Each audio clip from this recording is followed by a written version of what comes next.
In today's episode, Debbie and I are going to be talking about how she was able to grow her creative practice through community, whether that was in person or online, and how this has been able to help her to connect to her art a lot deeper and to build relationships with other creatives, which has also provided inspiration and helped her to grow her creative confidence as she's been on this journey of creative discovery. We're also going to be talking about the importance of showing up for yourself and your creative practice, and how dedicating time to this is going to allow you to go a lot deeper and to connect to the work that you want to be creating. So I know that you are going to love this episode. It's time for us to get into it.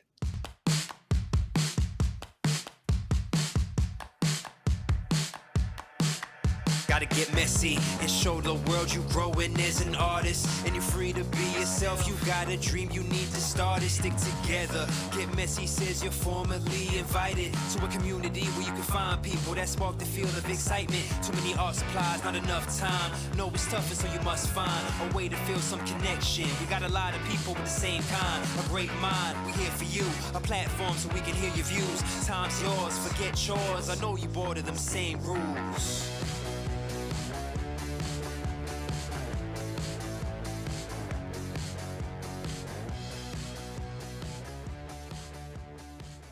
Hello, everyone, and welcome to another Get Messy podcast episode. Today, I'm going to be talking to Debbie, and I know you are going to love hearing all of the insights that Debbie's got to share with us. So thank you so much for saying yes to joining me for the podcast, Debbie. You're sure welcome. It's my pleasure. It's so fun to get to chat with you. Oh, so for those that are listening that might not be Messian members, do you want to give us a quick introduction to who you are and where you live in the world? Sure. So my name is Debbie again. I live in the States on the East Coast in Maryland. I live in the capital of Annapolis, and so near the water, but not in the ocean. Maryland's a very weird state. We have the Chesapeake Bay that runs up the middle. So, but I've always loved being near the water. So it's a very special place to me. I've gotten to know you through the Curiosity Collective, which we've been doing every Monday for a few years now. This was the third year, I think, that we had the Curiosity Collective going on. And it's just been such a treat to get to know you and to see your creative practice growing over time. Yeah, definitely this year, I think the Curiosity Collective was one of the highlights of my year, and something I looked forward to almost every Monday. I felt sad when I couldn't join, for sure. And it's just, it's been wonderful to get to know the women that come so regularly to that group and to be able to share with what we're making. It's, we start out with one common prompt, but everyone sort of goes from there and gets to develop their own project and journal pages from that. So it's been a really neat way to build community, which is something that I think was one of my big goals for myself in this last year, was just finding community in art, not being so alone in it. When you don't have people around you that are also creating, you're just sort of stuck in a little bubble, and you can create, you can be creative and get inspiration from other things, of course, but having inspiration from other creative people that are on that same wavelength as you is definitely something really special. Yeah, I agree. Enjoyed. Yeah. It is. It's magical to find people who get excited about the same things you get excited about, like scraps of paper and things, Yes, and jelly prints and plates, and yep. And I mean, I think 1 week we had a debate on our favorite kind of glue stick. So there's the Pit crowd and the Uno crowd, Yoo-hoo crowd. So yeah. But I was when you were talking about the Curiosity Collective, I was thinking. I always say that the Hangouts are the magic sauce, the secret sauce that makes your practice so much juicier, because as you were saying, you can create alone, but finding that community and that group of woman that makes you want to show up for yourself and your practice is Yes. just so special. That's what you say about showing up. It is that accountability piece. Because there was a lot of times during the year that the only time I was creating was Monday afternoons during Curiosity Collective, or going to an art class maybe another evening. And it's just I wasn't finding any other time. But I knew for myself that I had that time that I was going to be able to create, and just holding it so sacred in my schedule. Yeah, was definitely important. You touched on your art class. So do you want to chat to us a bit about how having that in-person class has also been able to help you grow in your creative practice? It has. I found a great local art school, and very in line with how I feel about my art and my art practice. Not super classical like some places you'll find that just teach you how to paint and watercolor and whatever, but definitely has allowed me to explore so many new areas, and I can pick up a 4-week class or a one-off or whatever, and just I've learned about bookbinding, and I've learned watercolor in different ways, and I've been able to join a group locally that we actually call Creative Circle, and we do it once a month, and it was just a time to allow us to sort of be open with what we wanted to create. We have a woman that facilitates the group, and she, kind of like you do with Creative Circles, she does come with a prompt or a project, but there's often times that I've brought a whole bag of my own supplies and I'm working on a project. But again, it's just that dedicated space that allows me the time that I know that I'm going to make something. And again, just building that community, these same women that I've meet with every month. We just had a holiday party to wrap up the year, and it's just so much fun, and getting to know people in my own community that I wouldn't have met otherwise. And they're from all different walks of life and ages, and different jobs and careers and families or kids. It's just we all kind of bring that with us, but let it all go, so that we can create in the same space. So I love that. It sounds magical. it is, yeah. The place is called Art Farm, which is just I just love the name in itself. It just you're just cultivating and creating. So yeah, I would want to go there just for the name. That is so yes. good. Art Farm. Oh, I Yep. love that. Yeah. It they a few times a year they do markets where they allow vendors to come in and sell. So that was something that I challenged myself with this year, was actually selling some of my art.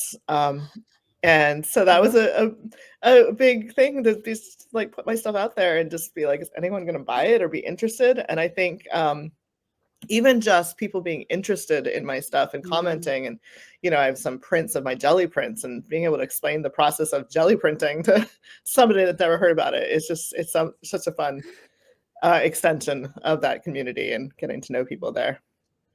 So, wow. so I have sold a little bit, not a lot, but enough to give me encouragement to keep making, I suppose. How did it feel to put yourself out there like that? Yeah, I mean, first I had to even decide what pieces I was going to make prints of to sell, and pieces that are so dear to my heart that I spent time creating. It's wondering, which pieces will resonate with somebody else is tricky. But I've made friends with people, and even after that they've bought pieces from me, and I remember, oh, you bought that one piece for me, and it just, why, what connected you to that? And so it's a lot of fun to see what someone else sees in your own art. So I'm not always creating for other people, and that's, especially I think the idea of an art journal is that we're almost creating for ourselves, and sometimes don't intend for anybody to ever see what's in that book. But taking it out of the book and just getting, and I think that's a part about Get Messy I like too, is being able to post each other's work and be able to comment and encourage each other, and just get inspiration from each other is really a cool piece of it. So No, I agree. Yeah, it is. That sense of community, I know for me personally, has definitely helped me to connect to my art. And it's helped me to create a lot more because, as you were saying, mhm, there's that accountability. Everybody's showing up. So you want to show up too, and there's so much inspiration to be had from each other.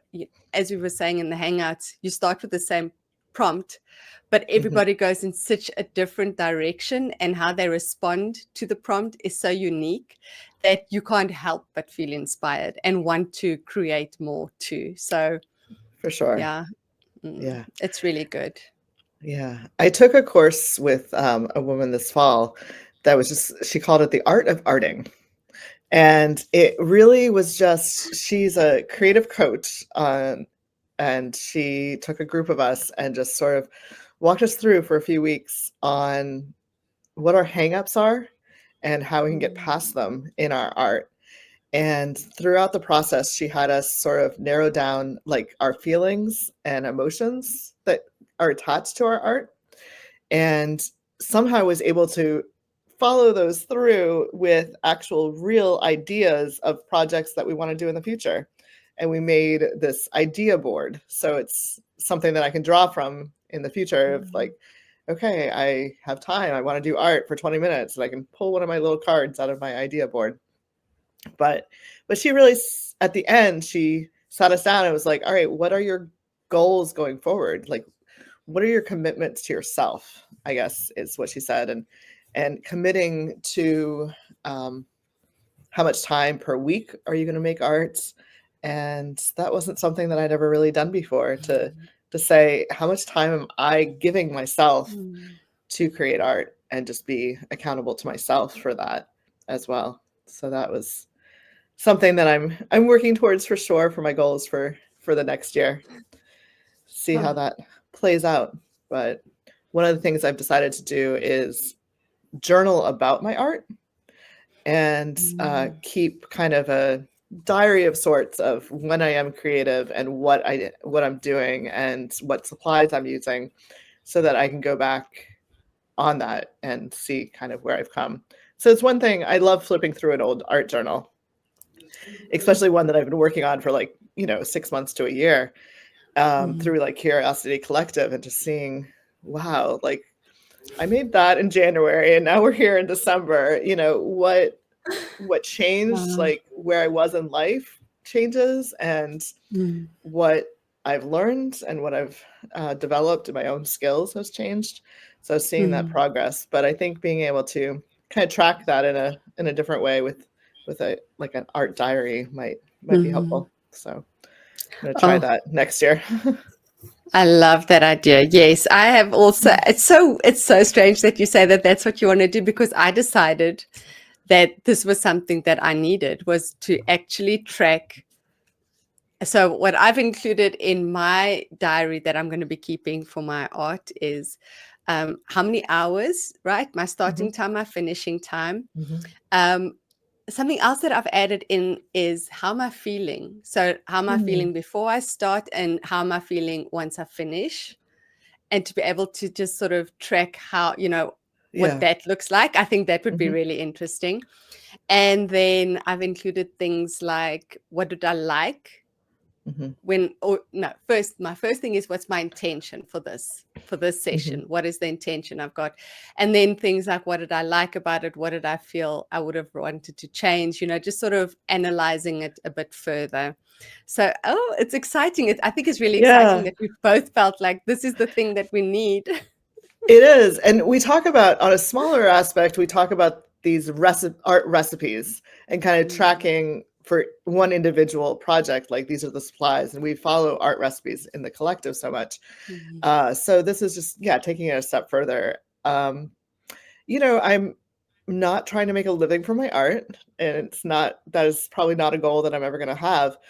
But it's made me a better person, a different person than I was when I really, mm, before I started committing to this in my life. And, people talk about mindfulness practices, and I mm, really consider art in this form that I'm doing to be a mindfulness practice. So when you talk about tracking your feelings, that's really a good aspect of it. So Yeah. I definitely say that we make art so that we can be better humans, right? yeah, yeah. For me, I feel it's one of the biggest reasons why I started creating art and why I Mhm. continue creating art, because I know that it's a way that I can fill my cup so that I Yes. can then just go out and be friendlier and Mhm. happier and just Mhm. generally more in tune with myself and more grounded in how I'm feeling. So Yeah. yeah, I think it makes me a better person to be around if I am creating. For sure. Like so many people in 2020, I was just faced with hunkering down and staying in one spot. And I ended up staying with my dad for almost the whole year. And we just kind of committed to doing this thing together. And it was during that year that I discovered that I needed something, that I needed to fill my time because I wasn't going out, I wasn't seeing friends as much. And I found this community of people online doing art, and started taking classes and signing up for different things. Um, and since then, my dad has been my biggest cheerleader in art. Oh, wow. I love And that. he created a space for me in his home that I could do art. And, I live near him, not with him anymore. But whenever I see him, I'll bring over my latest journal and he'll flip through the pages, and he just loves seeing what I'm doing as well. And, if I bring a bigger piece of art to him, and if I've already framed it, he will probably find a place for it on his wall and I will not get it back. But, he has really encouraged me to find that space, but also spend the money on supplies that I need Mm. to, and be like, not that I need my dad's permission at 40, whatever, to do that. But, but he was a big part of opening that up for me, Mm. and giving me the permission for myself, kind of thing, in that, Mm. to make it a go. And then when I said Yeah. I want to start selling at markets, he was the first one to sign up and help me bring everything in and set it up. And so it's, Oh, finding that's those people amazing. that can walk along with you in different ways Mm. is really important piece of it as well. Mm. So Oh, I love that your dad's gotten in and that he's there supporting you. That is mhm. just so special and it's so sweet. Oh, Yeah, it no, just makes my heart go all mushy. he's actually, I've dragged him along to a couple art classes, like just like one time classes. We took a block carving class this fall together, and he really got into making his designs. So it was really, it's a special time to spend with him, for sure. Absolutely. Yeah. Absolutely. And on your point of the supplies, right? Yes. Sometimes we feel, I don't know what it is, but we feel like I shouldn't spend this. It's like it's reckless to spend money on these supplies, or Yeah. we need that permission. We need someone. Yep. I don't know what it is as humans, but we are just hot-wired like that. Yeah. We need somebody to say, you know what, you've worked hard, you deserve that thing. If you want Yeah. to get it, just go out and get it. I don't know why Exactly. we I are like know. that. I So I justify totally it every understand. way. Yeah. Yeah. So, and gosh, the amount of supplies I have, I can't even imagine, like, where I've come in the last 5 years with that. But there's Oh. there's certain things that, I kind of, in the back of my mind, I'm like, I'm never going to try that type of art, because it involves too many new supplies, and it's just like I can't get into something else. And I remember rubber stamps was one of those. I'm like, oh my goodness, those rubber stamps, those are going to take up too much. But then I discovered that most of the stamps nowadays are not attached to a wooden block. They're either those nice like silicone ones, or Mm. I discovered art foamies. And art foamies fit very nice into plastic bins and store very well. But yes, I have a collection, quite a collection of stamps now. So it's just, but every time you do go and try something else, it involves a whole new set. Mm. So when I tried bookbinding, there's all the new supplies and needles and wax thread, and so it's, but sometimes it ends up being worth it for sure. And just I think in the world of mixed media, just introducing just another technique into the mix is a real fun way to continue to grow your art. So Absolutely. and it took me a long time, but I think this year I was really finally comfortable calling myself an artist. And that's just not something where I was at yet. So, but yeah, well, that's it's been amazing to see how you've grown even in just this year. There has been, I can see how you've grown in your confidence, even in how you sharing your art, how you speak about your art, how you show up for your art. There's definitely been a big shift in how you are feeling about your creativity. yeah, it's definitely, and of course, being part of the Curiosity Collective and getting to know the same women every week to week got me more comfortable.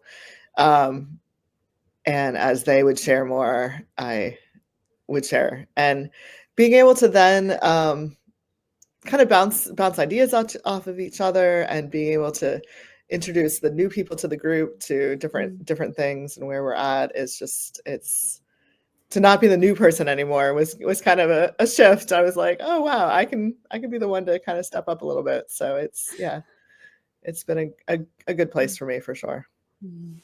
Oh, I've loved it. I have loved seeing you sort of almost come out of your shell a little bit, It's so nice for me to be able to see you feeling confident to share your opinion and to share whatever it is, whether it's books or your jelly prints or, just like to see how much delight you're taking in what you're doing Yeah. gives other people in the room permission to feel like, hey, I can get excited about my stuff too.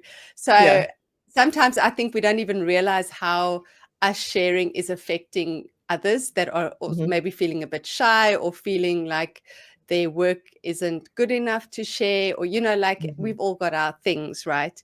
So I think it's really important for us to just show up and to share whatever it is, even if you share something that you didn't like, right? And saying, Right. here's what I did, and I really didn't like this or this, or whatever. I think it's important to share those bits that weren't so successful, just Yes. as much as it is sharing the good things, right? Yeah.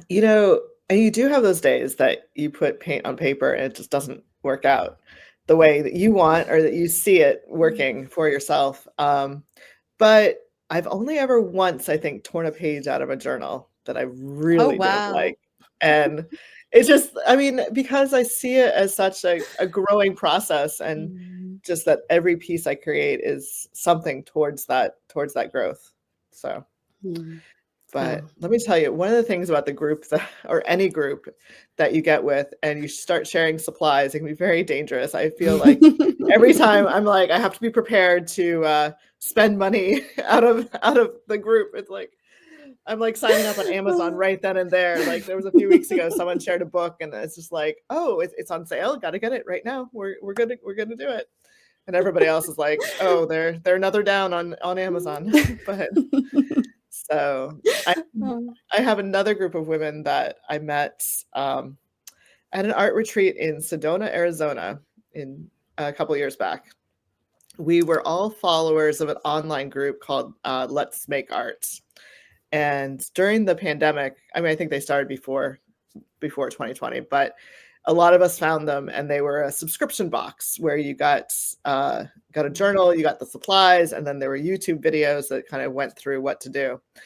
And the woman that kind of taught us all in our homes how to art journal, she decided to do a class in Sedona, Arizona. So this group of us, we're kind of all fangirls. And we showed up and met each other that weekend, and we were from all over the United States. And it's just, but the coolest thing happened out of that we just stayed connected. And we Zoom, we have an open Zoom room like twice a week, and you show up, you talk about your art, you're making your art. We've gotten together others for a couple more workshops. So we were all together this fall for a workshop with the same same teacher. And yeah, it's been such a neat way to stay connected to these random Mm. people that we all kind of showed up in the same place one time. One of the things that I do with four of us, decided, I think it's our third December, we do an Advent art swap. Oh, And there's wow. since there's four of us, we decided, well, if I give you 24 things and she gives her 24 things, that's a lot of things to come up with, right? So we divided the 24 days into 8 easy chunks. So we each send each of the other 3 women 8 things. And they come pre-numbered for the days of the month that you're supposed to open them. So for December, the 24 days leading up to Christmas, I have a different surprise art gift from one of these women, and they're Oh, either things that we've made each other, either handmade, or they're little art supplies that we want to share. So and then somebody had the idea last year that it's like, oh, we'll do one more, the 25th gift. And so it's like, somehow it's like I'm like rushing to make this last, like, kind of more significant 25th gift. But it's just, I mean, 3 years in, it's just such a treasured special thing that we do in December. mm. So to connect with each other.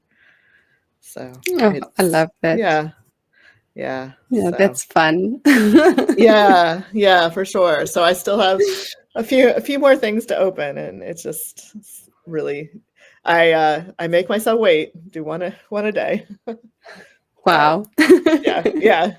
But it You've makes me got like, self-control. yeah, makes me feel like a little kid again. So Yeah. this year I decided to do something fun with my little labels, and I put a QR code that led them to a Spotify Christmas song every Oh, day, and that was the one thing that the women that have already opened my gifts, they said that was the coolest thing. They were like, "Oh, what Christmas song did you pick for today?" oh, So I love that. That is so good. That is so clever. yeah, yeah. So, and another woman, she did her tags as little shrinky dink numbers. So Oh. she had reintroduced us all to shrinkadinks this year. So you can get shrinkadinks paper that can go through your printer. And yeah, Oh, wow. and then you don't have to put it in the oven anymore like we did back in the 80s. You can actually use like a heat gun, and it shrinks it right down. It's a lot of fun. Oh, So yeah, yeah. technology has changed, right? Yes, yeah. Oh, but where would we be without the technology? The way that we can connect across the world from each other, Mm, it's just the coolest thing. So I agree. I agree. And the other thing that I was thinking is you were saying about the art supplies, right? And like, oh my word, here I go again. yeah. I view it as in an investment in my happiness. Yes, there you go, for sure. Yep. Yeah, it Because definitely. we're doing it to feel better, right? Because we're Yeah. doing it because it brings us joy. It makes sense that having those Yes. things is part of what's going to give you joy, right? It's not, you're not being Exactly. wasteful. You're not doing No, it because you can't help yourself. You're doing it because this is a part of what brings you joy. And so it I is. don't think we need to carry so much guilt around No. buying new And supplies. a few new tubes of paint is still less expensive than a therapy session. So, Exactly. although And I'm a lot more big, fun. yes, big component in therapy, but yes, no, yeah, but yes, it should Mm, not be something that stops you mm, from creating, for sure. yeah. So but I tell you, one of my favorite supplies is paper. I have so much paper all over the place, and we've talked a lot about the Curiosity Collective, how you organize your scraps, Mm, and I don't do a very good job of that. I like having them kind of at arm's reach, and just kind of be able to grab them and insert them into whatever piece I'm mm, creating. Um, it's interesting because there'll be times that one little scrap will sit right there, like on the edge of my table, like visible every single time, and it's just like, is today the day that I use that? And it just, no, it doesn't quite fit. So when you hold on to that one piece for so long and then are able to find its spot is pretty mm, special as well. So, and so many of those scraps have come from other women in our swaps. So it's just being able to kind of mix and match pieces from all over the place, and is really fun. It's kind of like creating a quilt with all your little paper scraps. Yes. Oh, You know, yeah. Love when people that. used to collect fabric from old clothes or something like that, it's just that's kind of what I Mm. think about, these scraps that are coming from all over the place. And I don't know where they originated. Were they from somebody else that they passed on to me? Were they part of a bigger project that they had saved? It's just, you don't know the history of that little piece of paper, Mm. but somehow it can find just that right spot in your own art. So Mm. Yeah, that's that to me that's true. is speaks more than a drop of paint out of a tube, I guess. Mm. So yeah. Yes. Oh, and you have got, there's so much I want to talk about now, right? That okay, so first of all, it's quite interesting. I love the idea of a quilt of all these little scraps. Yeah. So beautiful, so poetically put. Absolutely, yes. Um, Yeah. it's quite interesting how you were saying you don't always know the origin of the pieces, right? Mhm. Sometimes you get a package from someone and they will actually have added post-it notes on to say where it's from. Oh my goodness, that I would be fun. I Yeah. haven't done that, but Neither have I. I love the idea of it, right? So Mhm. I have received packages from people that are like, this is a paper I made during this and this class, or this was inspired by this Mm. or this, or, like, so Mhm. for those that love sending and receiving happy mail, it is such a beautiful component to add to your package. It's To just those say, little yeah, post-it notes that are sort of like giving the backstory to the scraps that you're sending. exactly. Yeah. And, like, And the book page, what book did it come from? Yeah. yes, Yeah. Oh, yeah, so cool. And then the other thing that I would love for you to chat about is how you store your happy mail scraps. yeah, so I don't, because I don't have a great system for storing any of my scraps. I have one of those rolling carts, the 3-tier rolling carts sit next to my desk. And I had one, and then I had to get a second one. So I'm like planked by these 2 carts on either side when I sit there. And the top tier of one of those carts just holds all the envelopes that I've received Happy Mail in. I don't take the scraps out of the envelopes, and every time that I receive a new Happy Mail, it gets shoved into this cart. It's quite full now. But then when I'm sitting there and I kind of have exhausted my own scraps that are sitting on my table, I go to my Happy Mail piles and I just kind of pull envelope out and flip through and see if there's anything in there. But what's special is that I know, like, the return address or the note from the person that sent that to me is still there. So it's really special because even a couple weeks ago, I think I pulled out an envelope from that was like 2 years old from a woman that's in the Curiosity Collective. And I think when we originally did the swap, I don't even think I was in the Curiosity Collective, so I didn't know this person. It was just a random swap partner. And now that I know her so well, it's like, wow, that's kind of Mm. fun. I've been hanging on to those scraps, and this one piece fit perfectly today. So Wow. that's yeah. Um, so and somebody else talked about that they actually make individual spreads out of all the pieces from their Happy Mail, and I thought that was Mm. kind of fun too, to kind of take what one person sent you and make one journal page out of it. So that was kind of fun Yeah, too. that's fun. Yeah, that is fun too. But I love the idea of knowing exactly where they come from because I've Yeah. always just sort of, when I receive it, take it out, use the envelope, of course. I mean, none of us throw them Oh away. They yes. they get used No. in something else. Yeah. But the scraps sort of just get um what's the word? Sucked up into all the other scraps, Yeah. right? Yeah. So I love that you keep them in their envelope so that you know Mhm. exactly who they came from. And like you're saying, 2 years later, now that you actually know the person, they have so much more value to you than they Yeah, did originally because you've got that for sure. connection now. So I love that idea. Since then, I have been keeping my scraps in their envelopes. Since you That's mentioned that great. idea, I was like, yes, this is what I need to do. Yeah, yeah, it's fun, and then it also, uh yeah, the process of pulling the Mm. envelope is kind of is a cool thing too, just to not necessarily have them color coded or this or that, but just be able to kind of go through those individually curated collections, I guess, that somebody made for me. So, Oh, yeah. yes. And do you enjoy doing swapping ephemera and things like that? I do.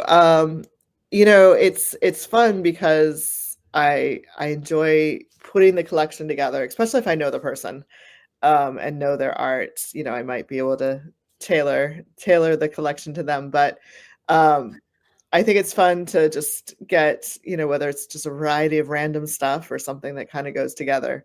It's fun to pick and pull pieces. And also my paper scraps, like I said, are pretty precious to me.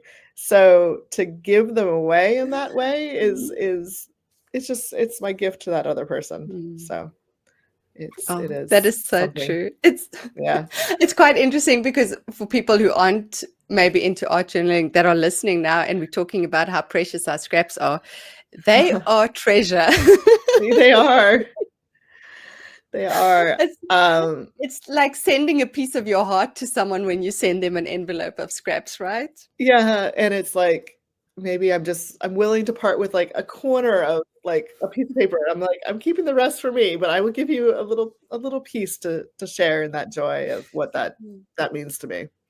So, um Well, I must say, I received an envelope from you a while ago, and when I was opening it, all the girls were around me because they love getting, seeing what's in the Happy Mail as yeah. much as I do. So they were all sitting there like, open it, let's see.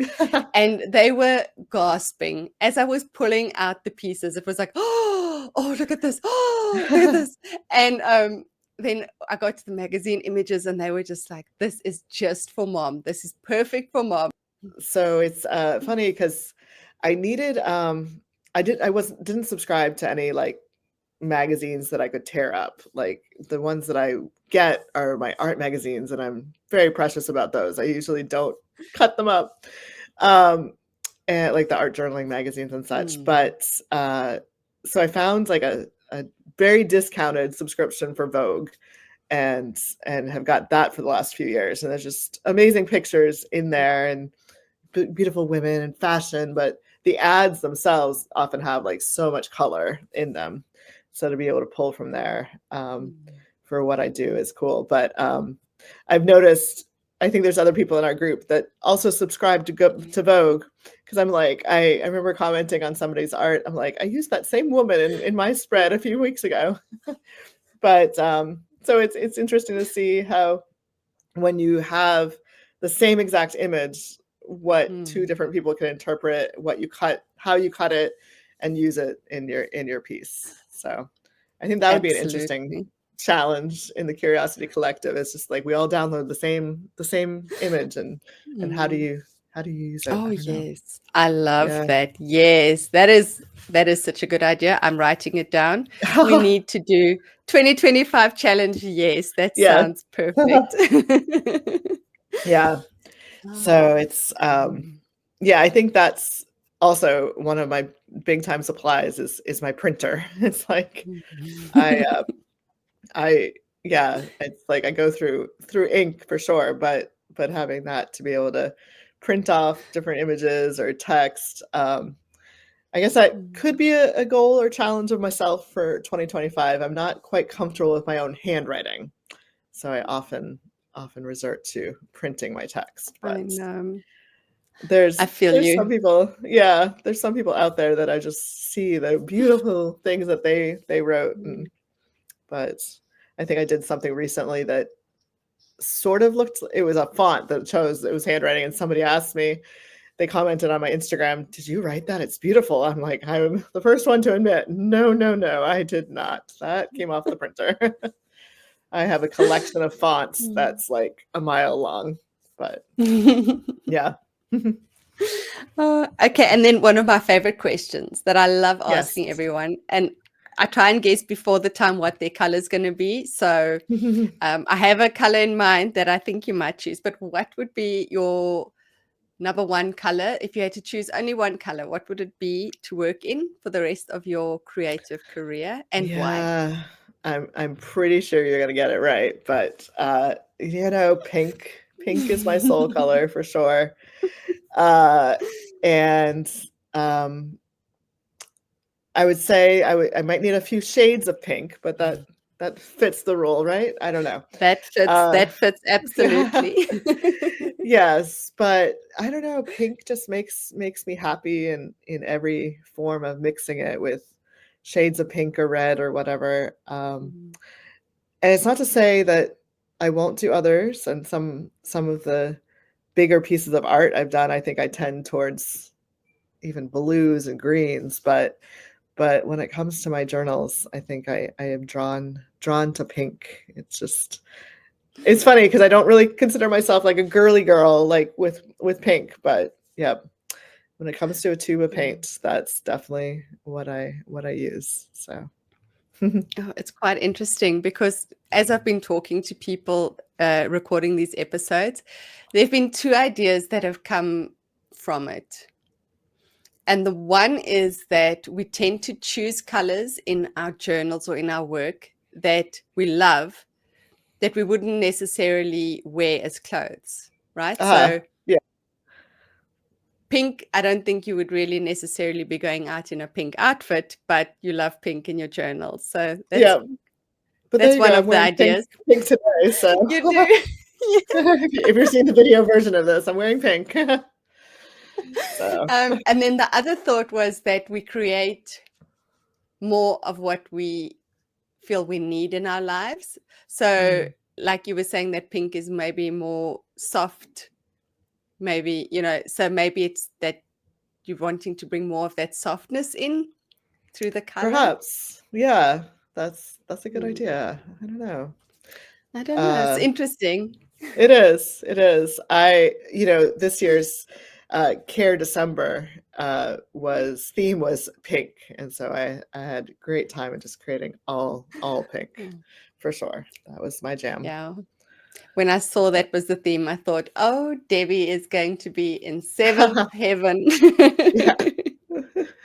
It was Oh, perfect. I still think I have a lot of December prompts that will be taking me into the new year, I think. I was mm, not able to create every day, and I think that's part of we talked about earlier, the commitment to time that you give yourselves. And I think you you need to stop and not feel guilty that you didn't make that time commitment. And if creating art every day isn't possible, it's creating art when you can and when you feel you need it. And I mm, had a particularly hard day at work a few weeks ago, and I work from home.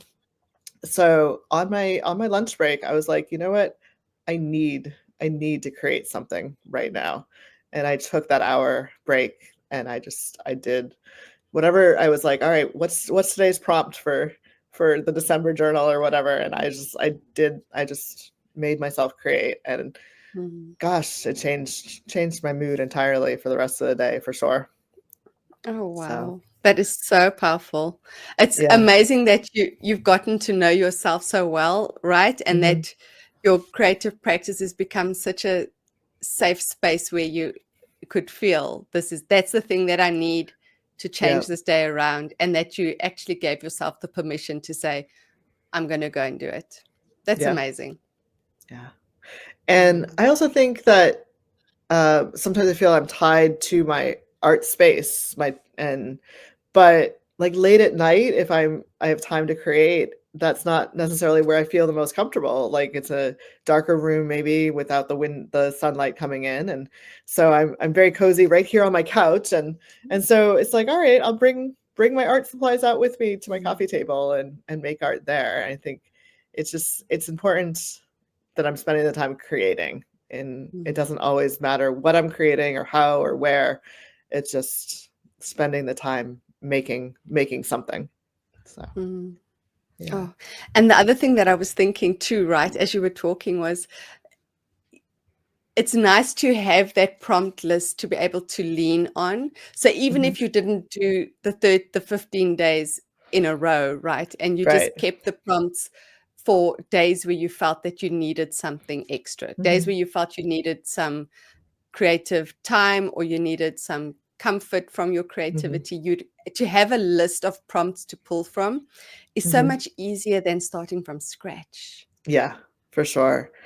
It is, and I tend to use, quotes in my art a Mm, lot, and, so when I have a prompt, like we do in, like, Messy May or in December or whatever, I will first search out a quote, uh, that goes around that prompt, that word that we're doing, mm, and I kinda let that sometimes inspire what I create. There's other times actually that I'll have something created and find a quote to go with it. But either way, I think words are powerful, and sometimes, other people before us have said very eloquent and inspiring things, and I think sometimes even just honoring what those people mm, said in my art is a fun thing, and it gives it a little bit more meaning or like definition to what's there. mm, It's not just a random. So if somebody else sees it, it's like they can latch on to the idea of what I felt through those words. mm. That makes sense. And I also It do that with absolutely makes yeah, sense. Yeah. and I do that with music too. If I find that there's a song that really inspires me, um, and then it's like I'll often listen to that song while I'm creating. So it wasn't just the words, but it's Mhm, the feeling behind the music as well. So, mhm. Yeah. um, Music is a great jumping off point, right? Because yes, listening to it, you can see the colors, you can see the marks you want to make. yeah. It's just, yeah, it's a great starting off point too if you're wanting to create something that's sometimes a little different to what you would normally do. It is, and I created some interesting like everyone's life has ups and downs, and relationships have beginnings and endings, and Mm, I find when I'm kind of at those emotional crossroads, I lead on music to just to be there and kind of comfort me. And mm, I've started to make art out of those moments and mm. just let it see what comes out of me. So, and those Oh, are some of my deeply most personal pieces that I don't mm, necessarily, I mean, one day I might get to the point where I share them, but they don't necessarily get shared right away. I kind of hold on to them a mm, little bit. mm. So, Yeah, it's been quite interesting talking to people again. Um, that idea of having art that's just for you, right? That you don't, yeah. that there's no pressure to have to share it, and that knowing that you're not going to share it allows you to be a lot more open in how you're expressing yourself, and Mhm. just to have the freedom to like really put what you're feeling out on the page because it's for no one else but you. Yeah. I ended up there was a piece like that was personal, but I got to the point where it was something I wanted to share, and it's something I ended up making print out to sell in my Oh. market. And just thinking, well, maybe it's going to touch somebody else the way it touched me or how I felt when I was making it. And actually, a friend of mine bought it, and I didn't remember she bought it. But I was over at her house, and she had pulled it out, and it was this collage that I made, and I was well enough past the experience that had inspired it that I was able to tell her the story, Oh. and that was a really special moment to be able to share that Mm. with somebody, um, and to kind of relive and honor that memory. So, Oh. And I'm sure it gave that art even more meaning for her too, right? mhm. Knowing the Yeah, story behind it would be so special. yeah, yeah. So Mm, it's again, it all goes back to the community of people that you hold mm, dear to you. Um, and sometimes, I can share things with my art community that I may not share with my friends or mm, family, just because it's a different connection, and mm. they understand me in a different way, I think. So, yeah. That is so true. Yes. There's a different type of vulnerability there, right? And I think that's why it's Mhm, so beautiful to hear you saying in that moment, it was art that I was making just for me. But once I'd gotten past that, I could share it with other people. mhm, It's so beautiful to know that, because I think the magic happens in those vulnerable parts of us, right? Is Yeah. when we share those sort of raw, more naked parts, is where the deeper connection really starts to happen. Yeah. I mean, some of those pieces, have tears that have flown down on them. So it is. Yeah. It's you do get pretty pretty raw sometimes with your art and creating, and like you talked about earlier, just the feelings and how cathartic it can be to make art in that way. So Oh, yeah, yes.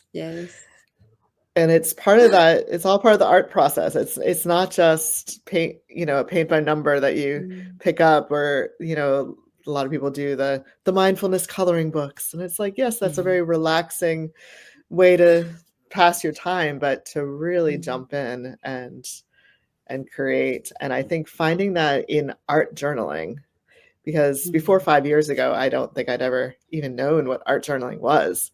And to find this whole world, and literally the whole world, is creating in these journals. And it's just like, wow, okay. It's this small piece. It's very doable. You can sit down and in a chunk of time you have, like an hour or two, and just create something that gets collected with these other pieces of art. So Oh, yeah. thank you so much for chatting to me, Debbie. But before we go, Yeah. because I mean, Yes.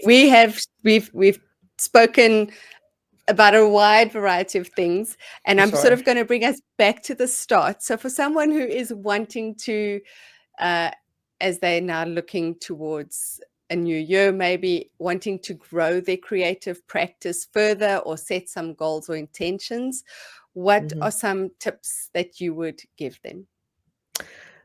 I would definitely, I mean, community, find communities in something, in somewhere, whether it's online or in person, or just with a few other friends that are creating art next to you.